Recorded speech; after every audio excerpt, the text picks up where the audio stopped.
உபதலைவர் அவர்களே, யாரதே? வணக்கம். நீயா? இதெல்லாம் என்ன பயண ஏற்பாடு? இது நான் கத்தியை தொட்டு ரொம்ப நாளாச்சா, அதனாலதான் கருக்கு பாத்துக்கிட்டு இருக்கிறேன். இதெல்லாம் மூட்டை. எதற்கு? யாருக்கு தெரியும்?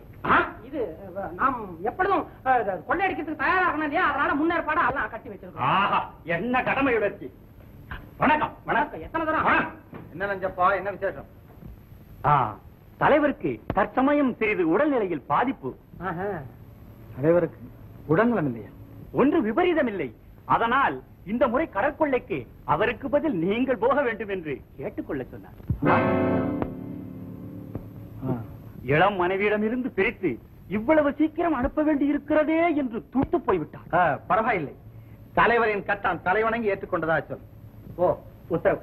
வருகிறேன். போச்சு போச்சு போச்சு. நம்ம போட்ட திட்டமெல்லாம் காஞ்சி போன கடல் வர மாதிரி நொறுங்கி போச்சு. முட்டாள், தலைவன் நமது வேலையை சுலபமாக்கி விட்டான். எப்படி? நாம் தலைமறைவாக தப்பிச் செல்ல வேண்டிய சிரமம் இல்லாமல் ராஜ உபச்சாரத்துடன் தலைவன் நம்மை அனுப்பி வைக்கப் போகிறான்.